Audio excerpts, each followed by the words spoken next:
Hello viewers, আসসালামু আলাইকুম। আজকের এই ভিডিওতে আমি সুয়েজ ইন্টারভিউ অর্থাৎ আমার নিজের university Shanghai university of engineering সায়েন্সের ইন্টারভিউ নিয়ে আলোচনা করব।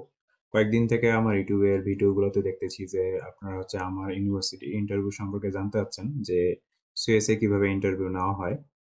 তো ইউনিভার্সিটি ইন্টারভিউ নিয়ে আমার অলরেডি একটা ভিডিও দেওয়া আছে আমার ইউটিউব চ্যানেলে। মেবি ২ বছর আগে করছিলাম। তো ওই ভিডিওটাও দেখতে পারেন। তো আজকের এই ভিডিওতে আমি সুয়েসের ইন্টারভিউ নিয়ে আলোচনা করব। সুয়েসে ইন্টারভিউ নেওয়া হয় এবং যে একটা ইংলিশ টেস্ট নেওয়া হয়। ঠিক আছে? তো চাইনিজ ইউনিভার্সিটি গুলোতে ইন্টারভিউতে তেমন আহামরি কোনো কোশ্চেন করে না। প্রথমত আপনাকে ইন্টারভিউ শুরুতেই আপনার জানতে চাবে, আপনার নিজের সম্পর্কে জানতে চাবে। বলবে যে ইন্ট্রোডিউস ইয়োরসেলফ। ঠিক আছে? যে তোমার নিজের সম্পর্কে বলো। ঠিক আছে? তো আপনার ইন্ট্রোডিউস ইয়োরসেলফটা খুব সুন্দর করে নোট করে নিবেন। ঠিক আছে? যে কি কি বলবেন। আসলে হঠাৎ করে কেউ যদি আমাকে জিজ্ঞেস করে যে তোমার সম্পর্কে বলো, তো সেক্ষেত্রে আসলে ওভাবে গুছায় বলা হয় না। ঠিক আছে? মানে কোনো গুরুত্বপূর্ণ জিনিস অনেক সময় এড়ায় চলে যায়। ঠিক আছে?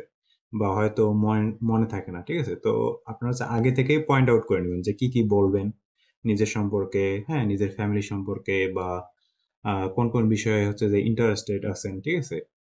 তো এরকম আরকি। এবং কোন কোন বিষয়গুলো পছন্দ করেন, খেলাধুলা বা হবি কি, ঠিক আছে? তো এই সম্পর্কে সুন্দর একটা আ নোট করে নিবেন আরকি। ঠিক আছে? কোন পয়েন্টগুলো বলবেন এবং ওইটা কয়েকবার রিভিশন করে নিবেন। যেন বলার সময় আটকে না যায়। ঠিক আছে? কারণ এই ইন্টারভিউ গুলোতে আপনার ইংলিশ যে স্কিল বা ইংলিশে আপনার কমিউনিকেশনটা কিরকম এটাই যাচাই করা হয় মূলত। ঠিক আছে? তেমন কিছু না। জাস্ট দেখবে যে আপনি কোয়েশ্চেন গুলা কিভাবে রিসিভ করতেছেন এবং কিভাবে হ্যান্ডেল করতেছেন। মানে টিচার আপনাকে কোয়েশ্চেন করলো এবং আপনি ওটা শুনে বুঝে এবং কিভাবে ওইটা রিপ্লাই করতেছেন। ঠিক আছে? তো এটাই মূলত যাচাই করা হয়। ঠিক আছে? তাহলে ১ম কোয়েশ্চেনই করবে আপনি নিজের সম্পর্কে বলুন। ঠিক আছে? যে ইন্ট্রোডিউস ইয়োরসেলফ। ঠিক আছে? ২য় কোয়েশ্চেন হবে যে কেন ইউনিভার্সিটি চুজ করলা? হ্যাঁ? মানে এই ইউনিভার্সিটি কেন চুজ করলা আরকি। ঠিক আছে? যে সুয়েজ কেন চুজ করলা? এরকম কোয়েশ্চেন করবে আরকি। যে চায়নাতে তো আরো অনেক ইউনিভার্সিটি আছে। কেন এই ইউনিভার্সিটিতে তুমি আসতে চাচ্ছ? ঠিক আছে? তো যখন ইন্টারভিউ দিবেন, সাপোজ সুয়েজের ইন্টারভিউ যদি হয়, তো সেক্ষেত্রে আগে সুয়েজ সম্পর্কে জানে নিবেন। ঠিক আছে? যে এটা কোথায় অবস্থিত? যেমন সাংহাইয়ে অবস্থিত। ঠিক আছে? এবং ইউনিভার্সিটির র‍্যাংকিং, ঠিক আছে? এবং কোন কোন সাবজেক্ট আছে। তো এরকম ২-১ টা পয়েন্ট, হ্যাঁ, পয়েন্ট আউট করে নিবেন যাতে বলতে পারেন যে, "হ্যাঁ, আমি সাংহাই যেতে চাই। সাংহাই বিজনেস একটা সিটি।" ঠিক আছে? এবং সুয়েসের র‍্যাংকিংটা জেনে নিলে সেটা ভালো হয় যে এই ইউনিভার্সিটির র‍্যাংকিং অনেক ভালো। ঠিক আছে? এই কারণে আমি এই ইউনিভার্সিটিতে যাইতে চাচ্ছি বা এই ইউনিভার্সিটি আমি চুজ করছি। ঠিক আছে? এরপরে 3rd কোয়েশ্চেন করতে পারে যে কেন তুমি এই মেজরটা চুজ করলা? সাপোজ আপনি এআই তে অ্যাপ্লিকেশন করছেন, হ্যাঁ? যে আর্টিফিশিয়াল ইন্টেলিজেন্স। তো কেন তুমি আর্টিফিশিয়াল ইন্টেলিজেন্স চুজ করলা বা কেন তুমি আর্টিফিশিয়াল ইন্টেলিজেন্স এ পড়তে যাচ্ছ? এই টাইপের কোয়েশ্চেন করবে। ঠিক আছে? তো এরপর আপনি যে কেন চুজ করতেছেন? যেহেতু আপনি আর্টিফিশিয়াল এ আসতে চাচ্ছেন তাহলে অবশ্যই আপনার কোনো আ ইচ্ছা আছে যে আপনি এইটা করতে চান ফিউচারে। ঠিক আছে? তো সেটা আপনি আগে থেকেই আ ভেবে নিবেন যে আমি কি, কি বলবো? বা ইন্টারনেট থেকে একটু ঘাঁটতে পারেন যে আর্টিফিশিয়াল ইন্টেলিজেন্স এর ফিউচারটা কি? হ্যাঁ? ভবিষ্যতে কি হবে বা কোন রিলেটেড আমি জব গুলান পাবো। ঠিক আছে? তো এইটাও পয়েন্ট আউট করে নেবেন যাতে আপনাকে জিজ্ঞেস করলে আপনি যেন বলতে পারেন। ঠিক আছে? দেন যে আপনার মেজর রিলেটেড কিছু কোয়েশ্চেন করতে পারে যে যেমন আর্টিফিশিয়াল ইন্টেলিজেন্স বা কেউ যদি আ আ কম্পিউটার সায়েন্স এ অ্যাপ্লিকেশন করেন। ঠিক আছে? তো সেক্ষেত্রে এখানে মেজরে কোন কোর্সগুলো করানো হয়? যেমন পাইথন, হ্যাঁ? C programming. তো সেক্ষেত্রে এখানে জিজ্ঞেস করতে পারে যে তোমার পাইথন সম্পর্কে কোনো ধারণা আছে কিনা বা পাইথন তুমি শিখছো কিনা? ঠিক আছে? সি প্রোগ্রামিং শিখছো কিনা? ঠিক আছে? এরকম মানে জাস্ট জিজ্ঞেস করে শিখছো কিনা? ঠিক আছে? যদি এখন বলেন যে হ্যাঁ, আমি পাইথন পারি, তাহলে হয়তো পাইথন ল্যাঙ্গুয়েজ সম্পর্কে হয়তো ২-১ টা কোয়েশ্চেন করতে পারে। তো এটা আমি এআই নিয়ে ধারণা দিলাম। এখন যদি কেউ ইন্টারন্যাশনাল ট্রেড বা ইন্টারন্যাশনাল বিজনেস রিলেটেড সাবজেক্টে অ্যাপ্লিকেশন করেন, ঠিক আছে? তো সেক্ষেত্রে আপনার মেজর সম্পর্কে আপনাকে কিছু জিজ্ঞেস করতে পারে। ঠিক আছে? এরপরে একটা কোয়েশ্চেন সেটা যে আপনি চাইনিজ ল্যাঙ্গুয়েজ পারেন কিনা? যেহেতু চায়নাতে আসতেছেন, চাইনিজ ল্যাঙ্গুয়েজ পারেন কিনা? এটা আমি যখন সিচুয়ানে ইন্টারভিউ দিছিলাম, ১৯ এ ইন্টারভিউ দিছিলাম। এরপরে মনে হয় ২০ এও ইন্টারভিউ দিছিলাম সিচুয়ান ইউনিভার্সিটিতে। তো ওইখানেও আমাকে সেম কথাই জিজ্ঞেস করছিল যে, "তুমি চাইনিজ ল্যাঙ্গুয়েজ পারো কিনা?" তো আমি বলছি, "হ্যাঁ, আমি পারি।" এবং আমি যখন সুয়েসেও ইন্টারভিউ দিছিলাম, তখনও জিজ্ঞেস করছিল যে, "তুমি চাইনিজ ল্যাঙ্গুয়েজ পারো কিনা?" তো আমি বলছি, "হ্যাঁ, পারি।" তো চাইনিজ ল্যাঙ্গুয়েজ পারেন কিনা এবং চায়নাতে আসার পর তো আপনাকে অবশ্যই চাইনিজ শিখতে হবে। তো এটা অবশ্যই জিজ্ঞেস করে। প্রায় ইউনিভার্সিটিতেই জিজ্ঞেস করে। তো আপনি চায়নাতে যখন আসতে যাচ্ছেন বা চায়নাতে প্ল্যান প্ল্যান করতেছেন যে হ্যাঁ, আমি চায়নাতে পড়াশোনা করব স্কলারশিপ নিয়ে। তো তখন থেকে টুকটাক চাইনিজ ভাষা শেখা শুরু করে দিবেন। ঠিক আছে? মানে বেসিক কিছু আর কি, ঠিক আছে। এখানে ইন্টারভিউতে আপনাকে খুব মানে কঠিন কোনো কিছু জিজ্ঞেস করবে না, ঠিক আছে। তো আমি যখন বলছিলাম যে হ্যাঁ আমি চাইনিজ ল্যাঙ্গুয়েজ পারি, তো আমাকে টিচার জিজ্ঞেস করতেছে নিশি না পড়েন, ঠিক আছে। তো এটা তো ইজি, যারা চাইনিজ ল্যাঙ্গুয়েজ অল্প পারে তারাও বুঝে, হ্যাঁ, যে নিশি না পড়েন মানে হচ্ছে যে হুইচ কান্ট্রি আর ফ্রম, যে আপনি কোন দেশ থেকে আসছেন, ঠিক আছে। তো ওয়াশিমুং জ্বালা পড়েন, ঠিক আছে। তো আপনি যদি চায়নাতে আসতে চান তাহলে শুরু থেকে হচ্ছে কিছুটা শিখে নেবেন যে নি হাও মানে হ্যালো, হ্যাঁ, তোমার নাম কি, নিচে অসার নাম ইংজি, ঠিক আছে। তো বেসিক একটা কোর্স করে নিতে পারেন। আমারও বেসিক কোর্স আছে, 2 মাস বা 3 মাস পর পর হচ্ছে বেসিক কোর্সটা হচ্ছে আমি শুরু করি। কোর্স ফিও খুব কম, 1500 টাকা, ঠিক আছে। তো আপনারা করে নিতে পারেন। যেহেতু চায়নাতে আসবেন এবং চাইনিজ ল্যাঙ্গুয়েজ আপনাকে শিখতেই হবে, প্লাস আপনি যখন বাংলাদেশ থেকে চায়নাতে এসে নামবেন, এয়ারপোর্টে নামবেন, এয়ারপোর্ট থেকে নামার পরেই আপনার চাইনিজ দরকার হবে, যেহেতু এখানে কেউ ইংলিশ বুঝবে না, আপনি কোথাও কোনো হেল্প পাবেন না। আপনি যদি একটা ফোনও করতে চান, সাপোজ আপনাকে একটা ভাই এসে রিসিভ করবে এয়ারপোর্ট থেকে, তো আপনার তো সিম বন্ধ, ঠিক আছে। একটা চাইনিজ সিম এখন পর্যন্ত কেনা হয়নি, তো আপনি যদি একজন চাইনিজকে বলেন যে আমি একটা ফোন কল করব, তো সেক্ষেত্রে ইংলিশে বললেও সে বুঝবে না। তো এই বেসিক কিছু যদি চাইনিজ জানা থাকে তাহলে আপনি তাকে বলতে পারতেছেন, ঠিক আছে।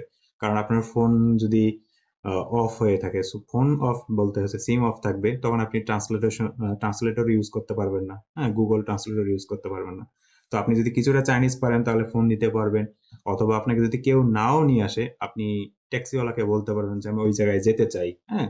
সাপোজ আপনি যেতে চান, সাপোজ ন্যানতং ইউনিভার্সিটি, ন্যানতং তাশে বলা হয়, তখন বলতে পারেন যে ওয়াই ইয়াও ছুই ন্যানতং তাশে, যে আমি ন্যানতং ইউনিভার্সিটিতে যেতে চাই, ঠিক আছে। তাহলে ট্যাক্সিওয়ালা আপনাকে নিয়ে ন্যানতং ইউনিভার্সিটি ক্যাম্পাসে আপনাকে গিয়ে নামাই দিবে। এটা বাংলাদেশ বা অন্য কোনো কান্ট্রি না যে আপনাকে ট্যাক্সিওয়ালা ভুল জায়গায় নিয়ে যাবে, ঠিক আছে, বা আপনাকে ছিনতাই করবে, ঠিক আছে, এরকম কোনো কিছু নাই। চায়না খুবই সেফ কান্ট্রি।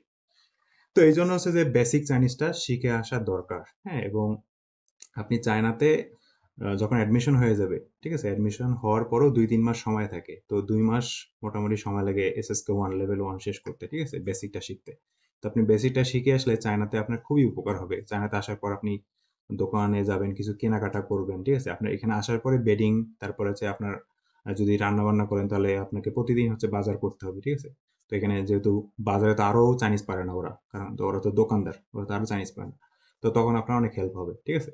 তো আমি অন্য লাইনে চলে গেছি। তো মূল কথা যেটা, যে আপনি বেসিক কিছু চাইনিজ শিখে রাখবেন, যাতে ইন্টারভিউতে যদি বলে যে তুমি চাইনিজ পারো কিনা, এখন আপনি যদি বলেন যে হ্যাঁ আমি চাইনিজ পারি, কারণ এখানে অনেকগুলো ছেলে পেলে হচ্ছে ইন্টারভিউ দিচ্ছে, তো সবাই তো হচ্ছে চাইনিজ পারে না। এখন দুই একজন যদি চাইনিজ পারে, তার মধ্যে যদি আপনি হন, তাহলে তো আপনার এখানে চান্স পাওয়ার পসিবিলিটিটা বেড়ে যাচ্ছে। তাহলে আপনি কেন এই অপরচুনিটিটা মিস করবেন, ঠিক আছে। তো এই জন্য অবশ্যই চাইনিজ ভাষাটা শিখে রাখবেন, ঠিক আছে। এরপর একটা কোশ্চেন হতে পারে যে আপনি কেন চায়না চুজ করলেন, হ্যাঁ। ইউরোপ, আমেরিকা বা আরো অন্যান্য কান্ট্রি আছে, জাপান আছে, ইন্ডিয়া আছে, তো ওই সব কান্ট্রিতে না গিয়ে কেন আপনি চায়নাতে আসতে চাচ্ছেন, তো এটার মূল কারণ কি। তো এটা কোশ্চেন করতে পারে। এরপরে আরেকটা কোশ্চেন করতে পারে যে আপনি চায়নাতে ইতিপূর্বে কখনো আসছিলেন কিনা, ঠিক আছে, এর আগে কখনো চায়নাতে আসছিলেন কিনা, ঠিক আছে। তো এটা জিজ্ঞেস করতে পারে। মোটামুটি এই কয়েকটা কোশ্চেনই করবে, যেহেতু ইন্টারভিউতে তাদের খুব বেশি সময় হাতে থাকে না, সর্বোচ্চ হলে 4 থেকে 5 মিনিট, ঠিক আছে, এবং সর্বনিম্ন হচ্ছে 1-2 মিনিট তারা হচ্ছে ইন্টারভিউ নিয়ে থাকে, ঠিক আছে। এখন আসা যাক যে ইংলিশ টেস্ট। তো ইংলিশ টেস্টটা অনেকে ভয় পেয়ে থাকে যে ইংলিশ টেস্টে আসলে কি হবে না হবে। তো ইংলিশ টেস্টটা হচ্ছে খুবই ইজি। আমরা হচ্ছে যে ছোটবেলায় হাই স্কুলে সিন আনসিন পড়তাম আর কি, ঠিক আছে। তো ইংলিশ টেস্টের প্রথমে আপনাকে একটা প্যাসেজ দিবে, ঠিক আছে। প্যাসেজের নিচে হচ্ছে 2টা বা 3টা, সর্বোচ্চ 3টা কোশ্চেন থাকবে। তো ওই প্যাসেজটা পড়বেন, পড়ে ওখানে প্যাসেজ রিলেটেড, হ্যাঁ, প্যাসেজ থেকে কোশ্চেন থাকবে, ওটার অ্যান্সার করবেন। আর নিচে হচ্ছে 2-3টা আলাদাভাবে কোশ্চেন দিবে। যেমন জিজ্ঞেস করতে পারে যে খাবারকে কিভাবে আমরা ভেজাল মুক্ত রাখতে পারি, ঠিক আছে। আবার হয়তো আরেকটা কোশ্চেন দিতে পারে যে আমরা কিভাবে মানসম্মতভাবে বা স্বাস্থ্যসম্মতভাবে খাবার রান্না করতে পারি, অর্থাৎ রান্নাটা আমরা কিভাবে স্বাস্থ্যসম্মতভাবে করতে পারি, ঠিক আছে। তো এরকম টাইপের আমি 2টা উদাহরণ দিলাম। এগুলো হচ্ছে আমি শুনছি আর কি, যে যারা ইন্টারভিউ দিছে তাদেরকে এগুলো জিজ্ঞেস করা হয়েছিল, ঠিক আছে। তো আপনাদের সময় হয়তো এটা অন্য কোনো কোশ্চেন দিতে পারে, ঠিক আছে। তাহলে আপনার যখন ইংলিশ টেস্ট হবে তখন এরকমই থাকবে যে একটা প্যাসেজ থাকবে, প্যাসেজের নিচে হয়তো 2টা বা 3টা কোশ্চেন থাকলো, এবং আলাদাভাবে 2-3টা কোশ্চেন করবে, ঠিক আছে। তো এই হচ্ছে ইংলিশ টেস্ট। যারা ইংলিশ পারেন, হ্যাঁ, তাদের জন্য এটা হচ্ছে আসলে তেমন কোনো ব্যাপারই না। তো মোটামুটি এগুলোই, হ্যাঁ। ইন্টারভিউতে হচ্ছে তেমন বেশি কিছু জিজ্ঞেস করবে না, এবং হচ্ছে যে ইংলিশ টেস্টেও এরকমই কোশ্চেন থাকে, ঠিক আছে। তো আশা করা যায় ইন্টারভিউ সম্পর্কে মোটামুটি একটা ধারণা পাইছেন আপনারা। এবং এই বছর যারা সুয়েস অর্থাৎ সাংহাই ইউনিভার্সিটি অফ ইঞ্জিনিয়ারিং সায়েন্সে আসতে যাচ্ছেন সবাইকে স্বাগতম আমাদের সাংহাইয়ে, আমাদের ইউনিভার্সিটি ক্যাম্পাসে আপনাকে স্বাগতম। এবং এখন পর্যন্ত যারা আমার ইউটিউব চ্যানেলটি সাবস্ক্রাইব করেনি তারা অবশ্যই সাবস্ক্রাইব করে দিবেন। ভালো থাকবেন সবাই। আল্লাহ হাফেজ।